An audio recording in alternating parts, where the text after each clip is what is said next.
Hallelujah, good morning. सुबह हो चुकी है, क्या उठ गए हैं? आज रविवार, आज इस साल का पहला रविवार है। इस साल के हर एक रविवार को आप प्रभु के भवन में अवश्य जाएं। 52 रविवारों में एक भी रविवार आप फेल ना हो। हर एक रविवार प्रभु के भवन को जाएं। आप अपने जीवनों में प्रभु की आशीष को, बरत को देखने पाएंगे। प्रभु हमसे कहते हैं, यदि हम उनके दिन का सम्मान करेंगे तो देश के ऊंचे स्थानों पर वे हमें बिठाएंगे। ठीक है, तो आइए मिलकर हम प्रभु के वचनों पर मनन करें। स्वरों को झुकाएं, प्रार्थना के साथ मनन की शुरुआत करें। प्रार्थना। महापवित्र पिता परमेश्वर, प्रभु इस नए साल में आपने हमें प्रवेश दिया और इस साल के पहले रविवार को, पहले पुनरुत्थान के दिन को आज आपने दिखाया। इसके लिए हम आपके शुक्रगुजार हैं। प्रभु, आपके भवन जाकर अन्य विश्वासियों के साथ मिलकर आपकी आत्मा और सच्चाई से आराधना करने में हमारी मदद करें। आपके वचनों को सुनकर उनके अनुसार जीवन बिताकर आशीष पाने में हमारी मदद करें। यीशु के नाम से प्रार्थना मांगते हैं, आमीन। हाँ, हम चर्च जाते हैं। हर एक रविवार हम चर्च जाते हैं पादरी साहब, लेकिन फिर भी जैसा आपने कहा, हमारे जीवनों में ना कोई ऐसी आशीष है, ना ही कोई बढ़त है। ऐसा कह रहे हैं। कुछ लोग चर्च जा रहे हैं, सालों सालों से जाते हैं, लेकिन जीवन में कोई बदलाव नहीं है, क्योंकि प्रभु है ही नहीं। कारण क्या है? चर्च जाना किसी मूवी थिएटर में जाने जैसा या किसी मित्रों के घर में उनसे मिलने के लिए जाने जैसा नहीं है। वो जीवित परमेश्वर का भवन है। हम प्रभु के सानिध्य में जा रहे हैं, उनके साथ संगति करने जा रहे हैं। प्रभु का वचन हमें बताता है, जब तू प्रभु के भवन जाए, वहां पर अपने चाल चलन को लेकर तो सावधान रहना। जब हम चर्च जाते हैं, हाथों में बाइबल हो। जब संसार आपके हाथों में बाइबल को देखेगा, वे जानेंगे कि आप प्रभु की संतान हैं। एक डॉक्टर जब हॉस्पिटल जाता है, स्टेथोस्कोप लेकर जाता है ना। एक लॉयर कोर्ट जाते समय काला कोट पहन के जाता है ना। एक कारपेंटर जब काम करने के लिए जाता है, उपकरण साथ ले जाता है ना। इसी प्रकार जब हम प्रभु के भवन जाते हैं, प्रभु के वचन को हाथ में लेकर जाएं। यह वचन पवित्र वचन है जो हमें सिखाता है, तो इसमें क्यों शर्माना? हां, क्या कहा आपने? अच्छा, डिजिटल बाइबल, मोबाइल में है बाइबल, इसे हम पवित्र बाइबल कहते हैं ना। क्या आप आपके मोबाइल को पवित्र मोबाइल कह सकते हैं? अगर डिजिटल बाइबल ही चाहते हैं तो एक अलग सा मोबाइल खरीदें, उसे केवल बाइबल के लिए इस्तेमाल करें। जो भी हो, I am an old school, so I like Bible in a book format. मैंने अपनी बाइबल में कई सारी चीजों को अंडरलाइन किया है। जब कभी प्रभु मुझसे बात करते हैं, मैं उसे वहां लिख लेता हूं, और जब कभी मैं उस भाग पर वापस आता हूं, याद करता हूं कि प्रभु ने मुझसे उस दिन बात की थी। तो जब आप प्रभु के भवन जाते हैं, अपने चाल चलन को लेकर आप सावधान रहें। आपकी जो वेशभूषा है वो अच्छी हो। जब आप काम पर जाते हैं या फिर स्कूल कॉलेज जाते हैं, कितना डिसेंटली जाते हैं ना, है कि नहीं? इसी प्रकार जब हम प्रभु के भवन जाते हैं, हमारा जो पहनावा है वो व्यवस्थित हो, अच्छा हो, मर्यादित हो। हम प्रभु की संतान हैं, अपने पिता के भवन हम जा रहे हैं। आवश्यक नहीं जो पहने वो काफी महंगा है, लेकिन जो कुछ भी है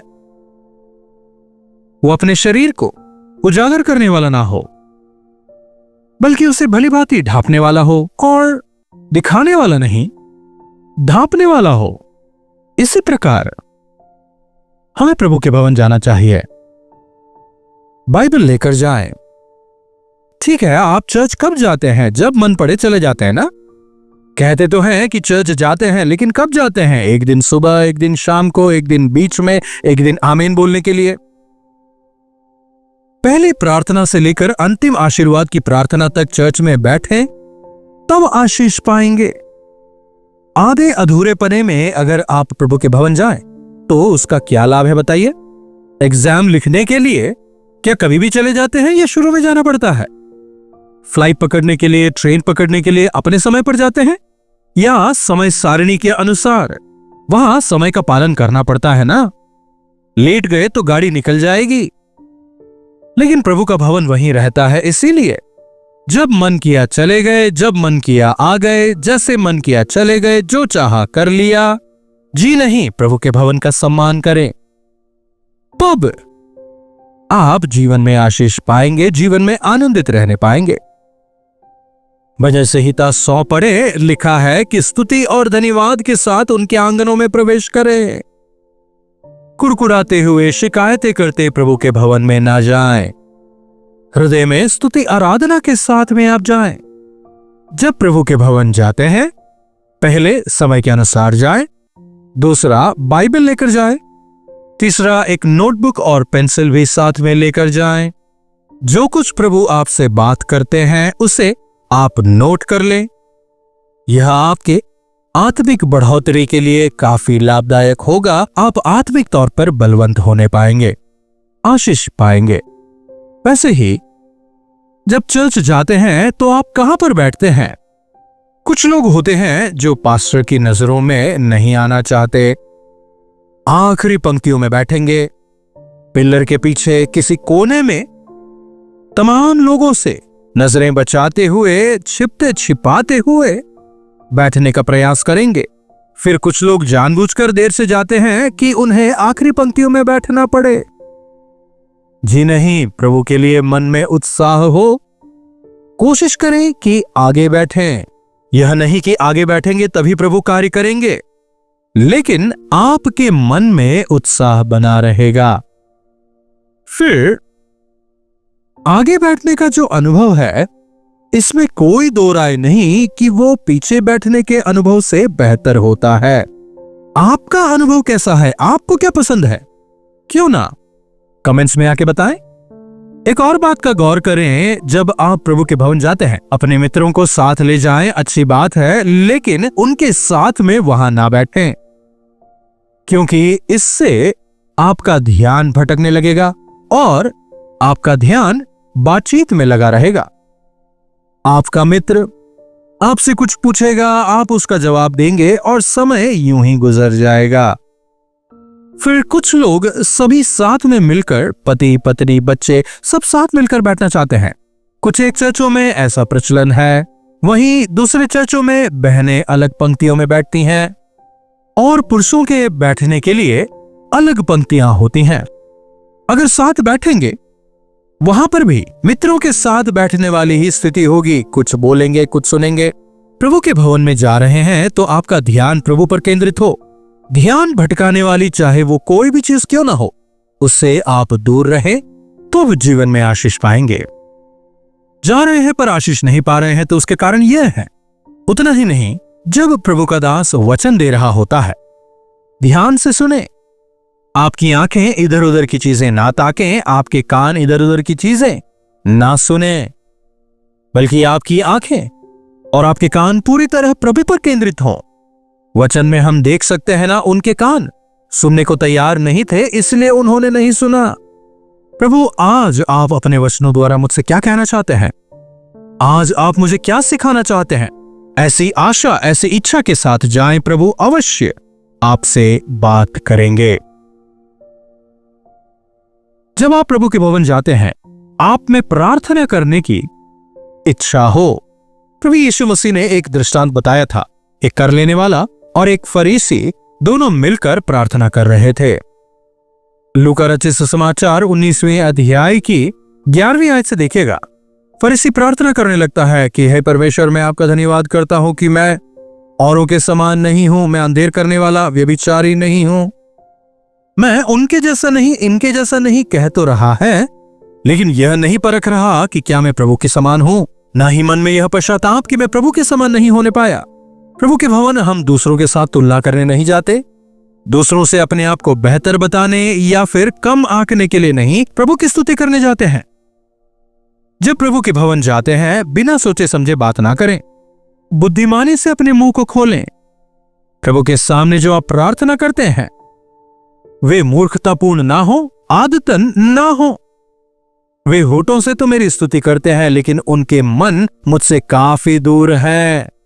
बिल्कुल इसी तरह आज कई लोग चर्च जाते हैं, होठों से गीत गाते जरूर हैं, लेकिन उनके मन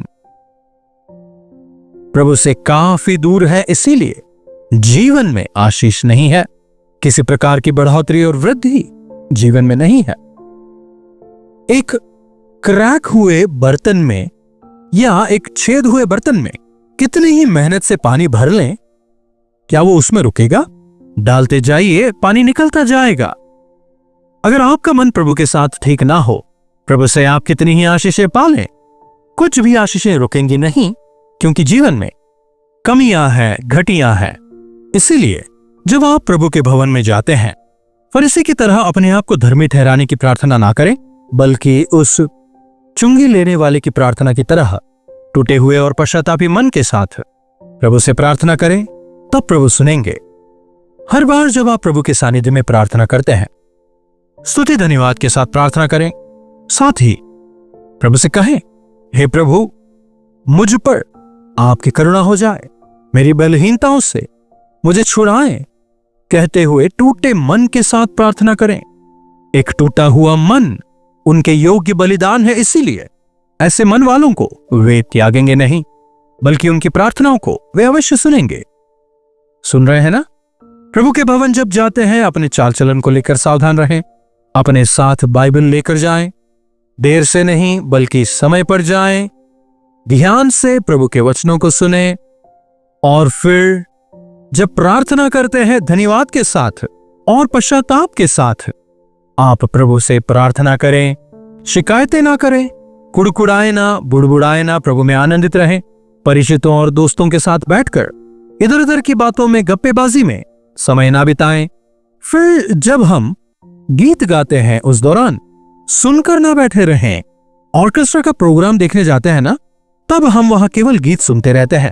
लेकिन चर्च में जब हम गीत गाते हैं, यह केवल पास्टर या वर्शिप लीडर की जिम्मेदारी नहीं है, बल्कि हम प्रभु की महिमा के लिए गीत गाते हैं।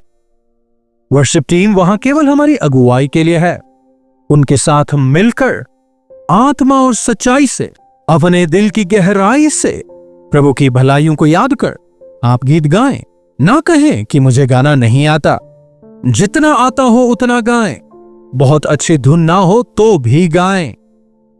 प्रभु को आपकी धुन से नहीं, आपके मन से फर्क पड़ता है। दिल की गहराई से, सच्चाई से गाएं, प्रभु उसे स्वीकारेंगे। म्यूजिक पर नहीं, गीतों के बोल पर ध्यान लगाएं। उस गीत के जो भाव हैं उसे ग्रहण कर धन्यवादी हृदय के साथ स्तुति करते हुए गीतों को आप गाएं। कितने लोग आज रविवार के इस दिन को, पूरे दिन को प्रभु के सानिध्य में बिताते हैं।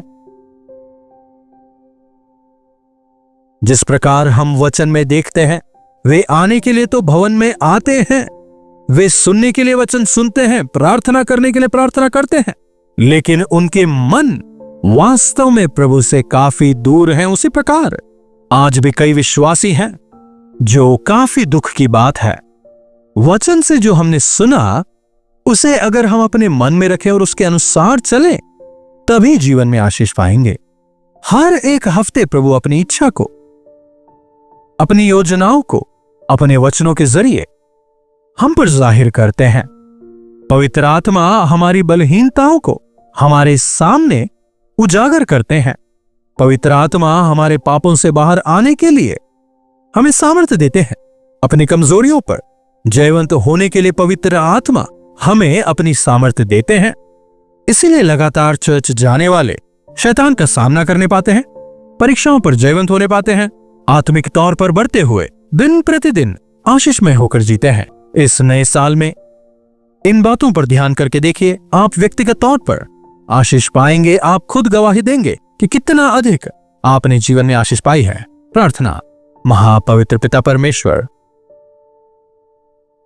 प्रभु इस नए साल के पहले रविवार में अपने वचनों से हमें तृप्त करने के लिए तहे दिल से हम आपके शुक्रगुजार हैं। जिस प्रकार हमने सुना, प्रभु हम सबों की मदद करें कि हम दूसरों को दिखाने के लिए चर्च जाने वाले ना हो, बल्कि जिस प्रकार हिरनी नदी के जल के लिए हाफती है, वैसे ही एक भूख और प्यास के साथ आपके सानिध्य की तलाश करते हुए आपके खोजी होकर चर्च जाने में हमारी मदद करें।